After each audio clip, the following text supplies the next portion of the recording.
Roger's right. There was this baby that came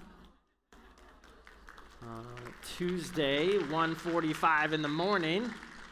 That little guy came around. We got him all dressed up in the proper colors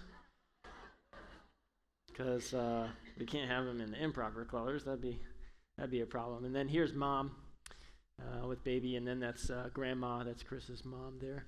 So he's definitely small. And we thought he figured out sleep 2 nights ago until last night. So sitting during the music is, let's just say, if any of you feel like nodding, I get it now, okay? I didn't get it before. I kind of get it now. You just do whatever you need to do, and I won't be offended.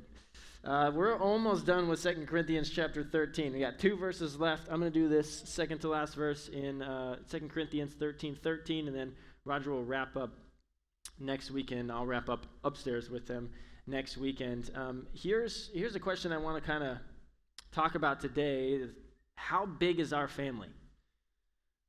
We live in America. We hear a lot about the America Church. We come here to FBC every weekend, and we know some people maybe at FBC, and so when we think of our family, our church family, maybe we have these people in mind, but I want to see if we can just broaden the scope a little bit today. I want to see if what our family means to us from when we walked in today can just kind of be blown up by the time we leave today. I'm going to use a couple different words as we talk today. I'm going to use the word local. And when I use the word local church, I mean little churches like this, FBC, okay, Grace Community, a couple miles down that way, Sun Valley, okay. Different local churches are the individual ones that we may have been to or many of us have gone to. FBC is a local church. I'm going to use the word universal. When I say that, I mean the believers from Pentecost, okay, the Spirit coming to earth, all the way till today. The universal church, all over the world, not just in America, not just in Phoenix, not just FBC, the church universal. What I want to get a picture of today is the church universal. Here's our verse, as Roger read earlier. All the saints greet you. Last week we talked about the greeting. Last week it was the instruction from Paul was greet one another with a holy kiss. And so we talked a whole lot about the greeting. We talked about love, how it's relational, not sexual, truthful, not deceptive. That should be the way we greet each other with love. It's a complete commitment to another person's well-being. We talked about unity, how when it comes to the gospel, when it comes to Christ, there's no divisions. The gospel doesn't only go to women. It doesn't only go to men. It doesn't only go to black people or white people or red people or whoever. It doesn't only go to certain social class. It doesn't only go to people who are rich. It doesn't only go to people who are poor. It doesn't only go to slave or free. It doesn't only go to abusers or the abused. There's no divisions on who the gospel goes to. There's no divisions on who can be a part of the family of God. And then we talked about reconciliation.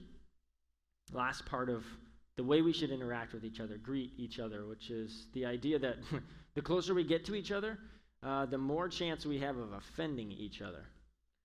And the more chance we have of offending each other, then the better we need to get at reconciling with one another. Not just coming to church, greeting the people that we like, putting our heads down to the people we don't like, leaving, going for the week, coming back on Sunday and doing the same thing week after week. That we got to find a way to confront each other, to find forgiveness and to find reconciliation. We talked about the greeting a lot last week, so we're not going to talk about it much this week other than the recap. Here's the part that I want to talk about this verse. It's this phrase, all the saints. Now, we're going to talk a little bit about what does all the saints mean to Paul first, and then we're going to talk about what does all the saints mean to us. What maybe should it mean 21st century today? Here's what all the saints maybe meant to Paul when he wrote it to the Corinthian church. All the saints greet you. Here's a map. This might be helpful. He's writing to the church in Corinth. So you see Corinth on the map right in the middle, off to your left. And he could be writing a portion of the letter from Ephesus. Not 100% sure. He could be writing a portion of this letter from Philippi. There's a part in the letter where it said he went to Ephesus and he couldn't maintain ministry there because he was so distraught about what was going on in Corinth. So he picked up and he went to, it says Macedonia. We don't know where he went to Macedonia, maybe Philippi, maybe Thessalonica. So maybe he writes part of the letter from there. The question is, who's all the saints that Paul is referring to? Is it all the saints in Asia Minor? That's Galatia, Ephesus, Colossae on the map you can see. Is all the saints in Philippi or Thessalonica? Is all the saints, the Gentile Christians who Paul has been sent to, he's been doing these missionary journeys and going all over the place, is that all the saints that he's talking about? Answer, we don't really know. All possibilities. I'll give you the one that I think is probably the most likely. I think when he says all the saints at the end of his letter, he's meaning all the saints, the same saints that he talked about at the very beginning of this letter. Turn back to 2 Corinthians chapter 1 if you have a Bible or in your little app.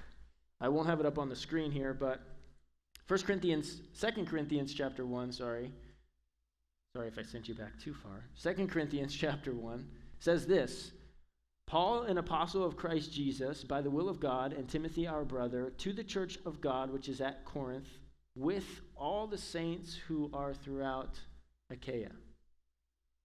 And then at the end of the letter, he says, all the saints greet you.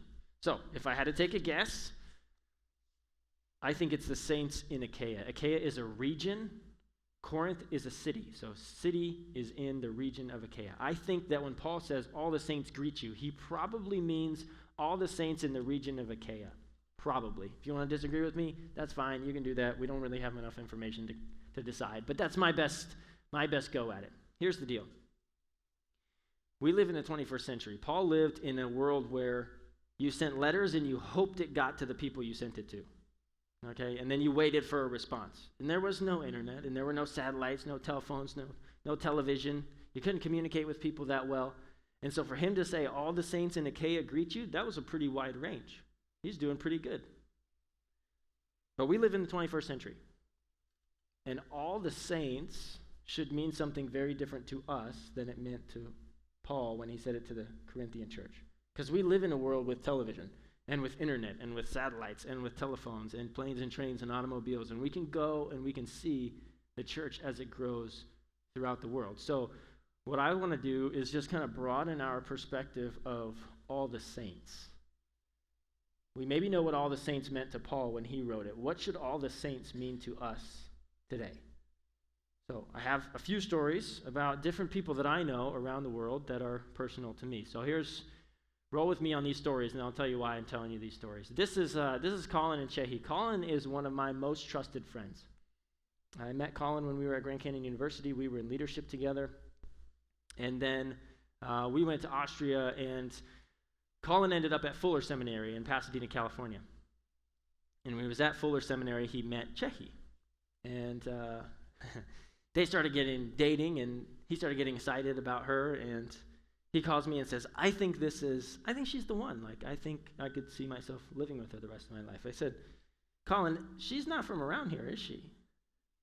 And he's like, no, she's from South Korea. Her family lives in South Korea. I said, Colin, are you ready to move to South Korea? He said, I'm not moving to South Korea. I said, okay. Does she want to stay here? Like, she plan on staying here? I mean, she came here for school. Fuller Seminary had a Korean program, so a lot of students come over from Korea to be at the seminary. Does she want to stay here in America? Is she able to stay here in America? Does she have a visa? Like, what's going on with that? And he goes, yeah, I think so. I said, okay, so are you ready to move to South Korea? And he said, dude, I'm not moving to South Korea. I was like, okay, well, here's the deal. If you want to marry this girl, and all of her family's in South Korea, good chance, at some point when you guys are married, she might say, I think I might want to go to South Korea, and you might have to be open to that. And he said, well, I'm not moving to South Korea. Okay. They get engaged. They got married a year and a half ago, not this past February, but the February before. And about 6 months later, I get a phone call. Hey, we're moving to South Korea. To which I said, that's good. I'm glad you came to your senses. I'm glad you figured it out. And end of last year, they ended up moving out there, and so they've been out there for about 6 months. And he runs the English ministry. Her father's a pastor in South Korea, and they are ministering at her father's church. He runs the English ministry there at Hana Church, which means one church. In other words, it's this idea of a universal church, one church of the body of Christ, one portion of the whole church. And they're in Hosang, South Korea. I'm not sure why God moved them from here to there. All I know now is that I didn't know that I had family in South Korea before he went there. Now I know that I have a very trusted family and a whole bunch more family, brothers and sisters, believers in Christ, that I never knew existed before they went there. Here's another one. This is Monum Island in Papua New Guinea. This is where Ryan and Shelby Webb went. Some of you may not know there's an active volcano on the island that they live on. And sometimes the volcano erupts, and they literally evacuate everybody off the island, and they go to the mainland, and they stay in little camps, and then they tell them when it's okay to go back. And he says this happens once or twice a year, and it's really frustrating. But there's a guy on Monum Island his name is James. And James is a believer. James didn't become a believer because of Ryan and Shelby. James was a believer before Ryan and Shelby got there. See, there were missionaries who already spent time on Monum Island in Papua New Guinea before Ryan and Shelby. But although they shared the gospel with some people, like James, and he received it, they weren't able to finish. They didn't end up translating the Bible. They weren't able to share the gospel with the whole community, and then they had to leave for whatever reason, I don't know. And so James was left at one point with no other believers on the island and no Bible in the language that he spoke. And he's a believer. And now he's going, now what? And so for years after the missionaries leave, every year, once or twice a year, James travels from Monum Island to the mainland, Papua New Guinea, where the base is for Ethnos 360. That's the missions organization that Ryan and Shelby went with. He travels from the island to the base, and he goes there once or twice a year, and he says, we need missionaries in our tribe. And he does this for 6, 7, 8, 9, 10 years. Every year. Will you please send us missionaries? Will you please send us to translate the Bible? Please send us someone who will teach us about Jesus. Every year, begging, send us missionaries. Till he comes to the base one time, and there's Ryan and Shelby. And they say, you need to meet this guy. He's been coming here forever, wanting missionaries. They live in a really rough part. I'm not sure you want to go there, but you can talk to him if you want. Ryan says when he talked to them, he knew almost immediately that's where they were supposed to be. I just wonder how many people in the American church know that kind of perseverance. To me, I hear a brother, a believing brother, who knows a thirst for God that I'm not sure I've ever known. To believe, have no resources, no way to read, no way to grow, no support, nobody saying, this is the one true God. You know it, and you're clinging to it, and you're begging that someone will come and help you explain it. You have family around the world. Not just here in America, not just here at FBC. There's faithful men on islands far away that you don't even know that would give anything to know more about Jesus. Here's last story, and then I'll tell you why I'm telling these stories. This is Lungsum. That's actually me in the black graduation gown. I have short hair, buzzed, because this was in 2011. And the guy helping me with the gown, his name is Lungsum, and I won't try to pronounce his last name because I tried when we were in India and it didn't work. He lives in Imphal, India, and he's one of the graduates of this school that we went to, and we did this pastor's graduation. He had graduated in the past, so he was there helping us kind of orchestrate. And the school that a church in America had planted brought locals from the tribes in the surrounding areas. They brought locals in, they gave them some education, Bible education, and they sent them back out to plant their own churches in their communities because they knew that they would have a greater chance of reaching their people than Americans going in. And so we go to this pastor's graduation, and this school is out in the middle of nowhere. We drive half a day to get there, and then we have to stay overnight because it's such a long drive, and we can't drive in India at nighttime because it's not always safe. And so we stay overnight at the Bible school, and I stay with Lungsum, and we're sleeping on a mat on the floor in the pitch dark that night, and I'm sleeping next to him. And I say, Lungsum, what else do these pastors need? I mean, like, okay, we brought them in, and we gave them some education, and now they're going out to their tribes. What do they need once they get there? How can we support them after school? And he said, we need someone to come train our pastors. I said, what? That's not what I expected. I expected, like, we need you to build them a church or, something like that. He said, no, we need someone to come train our pastors. I said, what? They're graduating from Bible college. Like, what do they want? And he said, you don't understand, because a master's level education in India, which is not what we're giving them, a master's level education in this part of India is like a bachelor's degree where you're from. And we're not giving them that level of education. So you can imagine high school level education, maybe a couple years of college, and you get to go plant a church. Good luck. No other Christians around you. You're out in your tribe with people who know you, and you're bringing them this new gospel, this new teaching that they don't know about. He said, our pastors get out there, and they do the best that they can. But they get stuck, and they don't know what else to do. And what we need is someone who has American education to come here and train our pastors.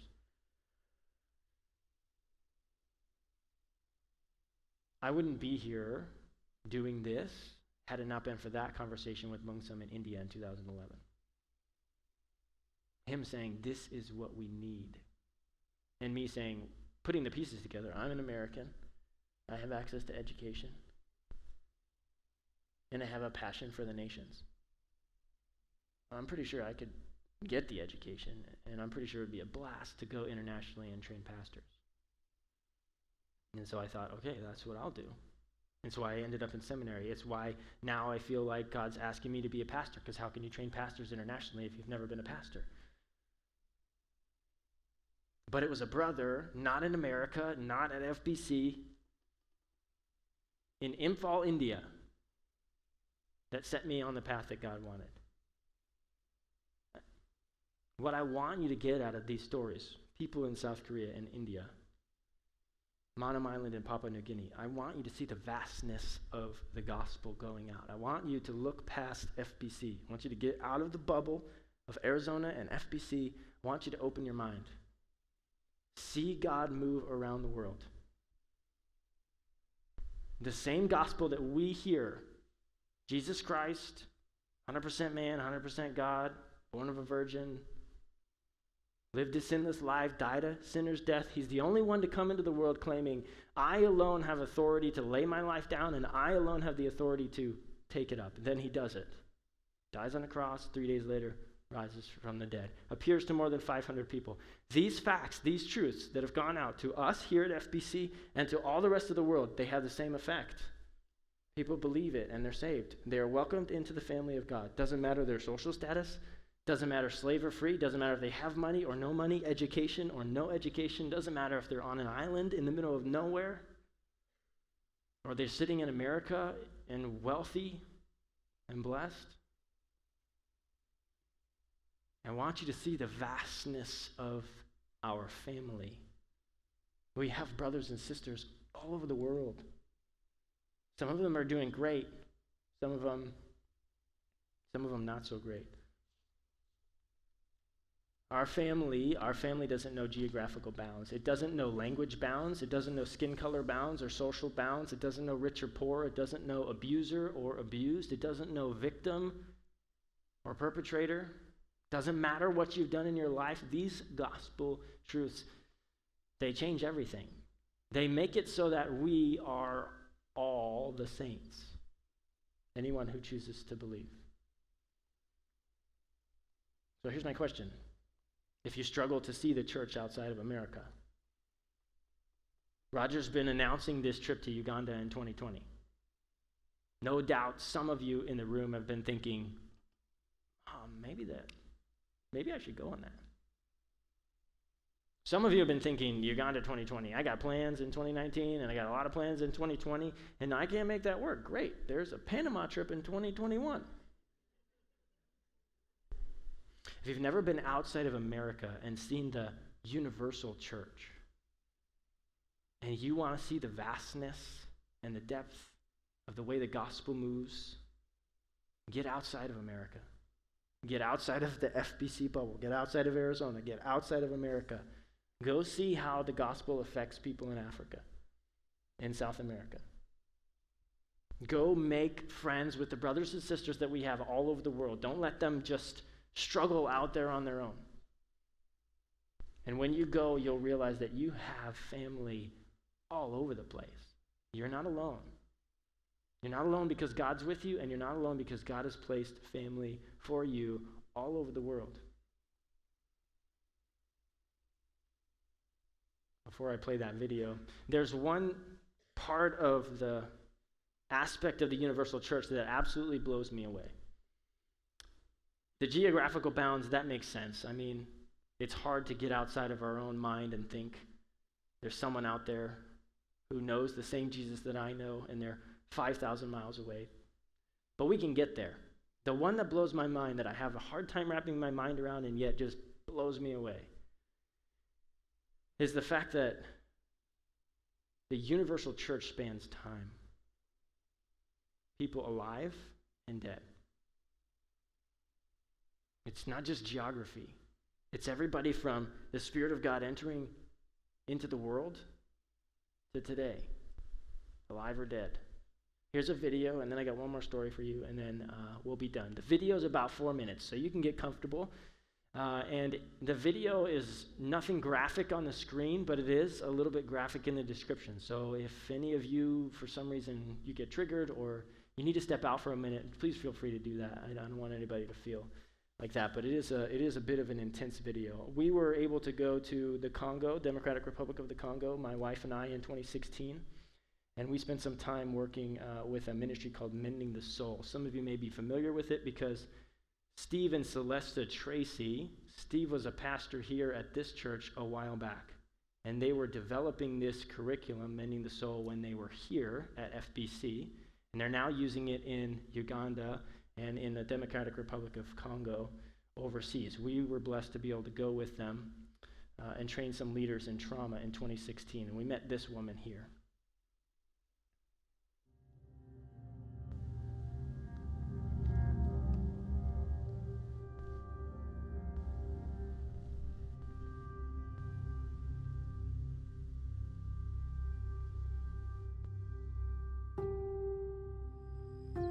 Watu walichinjwa kama nyama, wakiacha watoto, hata wazazi wakiacha. Wanawake wa mimba walichinjwa sawa nyama, wakitosha watoto ndani ya tumbu, na maimaje hizi zilionekana na watu wengi, na wengi ambao waliona zile watu waliona picha za wamama wakibakwa, wakitembezwa uchi, na hii imeacha watu wengi wamepata traumatism. Mambo inaharibika. Hiyo ndiyo hali yetu katika nchi yetu ya Kongo. Chinja watu na maisha inakuwa magumu, na hiyo yote imesababisha watoto hawaende kushule, ukosefu wa usalama wa baba ambao ni wazazi wametoka kwenye mashamba zao wakikimbia, na imeleta umaskini kabisa.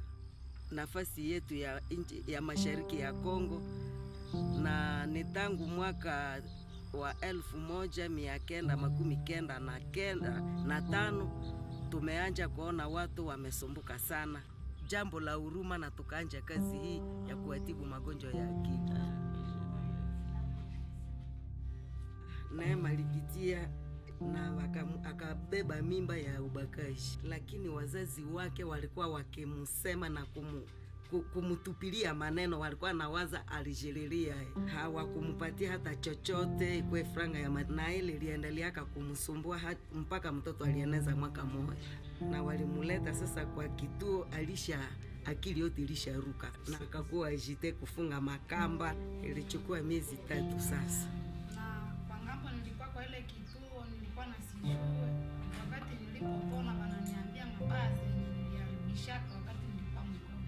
Katika watu wengi hawakuelewa wakati mtu amepatwa na traumatism namna inaweza kumharibisha akili.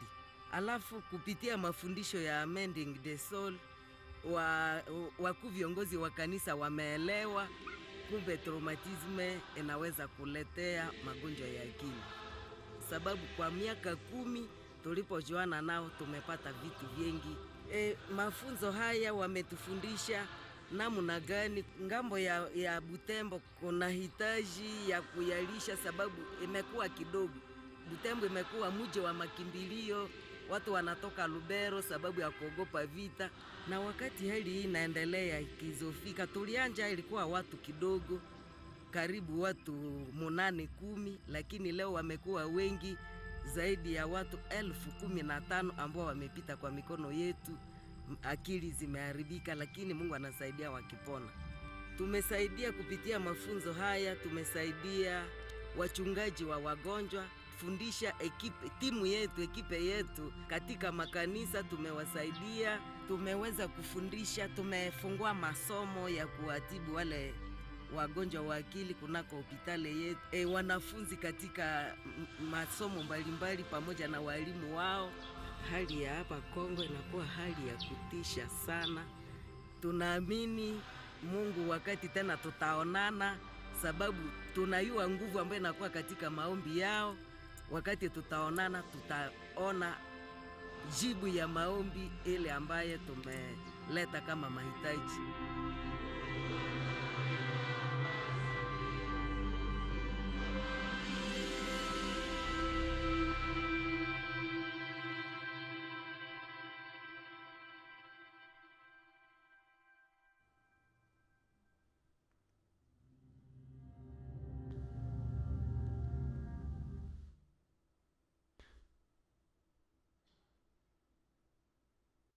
About a month ago, Steve Tracy sent out an email that said Mama Bia lost her fight to cancer.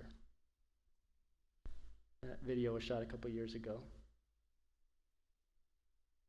I've often read verses like this in Luke chapter 15. This is the end of a parable that Jesus tells, and Jesus says this: "Just so I tell you, there will be more joy in heaven over one sinner who repents than over 99 righteous persons who need no repentance." And I've often wondered, who's the one having joy in heaven? Is it the angels of God? Is it the creatures he's created to worship him? Is it the saints? Is it all of the above? Maybe some of you can feel her joy in the midst of a madness of mess. I still don't understand how she could be as joyful as she was. If you could see it in the video, it was even more apparent when you were there with her, smiling, dancing.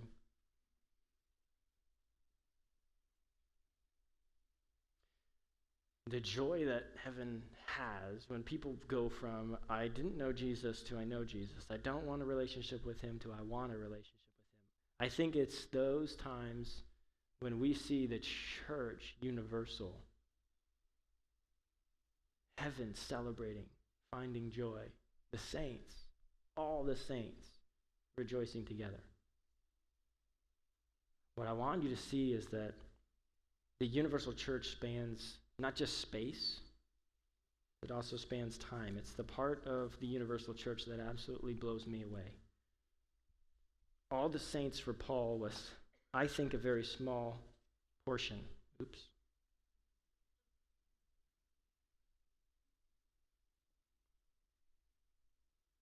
Video might or might not come back. All the saints for us is vastly different. It's huge. We have brothers and sisters, family all over the world, and we have saints rejoicing in heaven when people make the decision to go from, I don't believe the gospel, to I believe the gospel. Open your mind, open your heart. You have family everywhere, and you have family who rejoice over you in heaven. Pray with me. God, it's hard for us to get out of our bubble. It's hard for us to see past FBC or what we go through on a day-to-day life. God, I pray you would open our eyes. Show us the universal church, not just the one we see on Sundays, or even the one we hear about on the news, because even that's a small portion of what you've created. God, thank you that your gospel goes to all the nations, no matter who or what language they speak or what color their skin is. that to everyone who chooses to accept your Son as their Savior, you give the right to become family.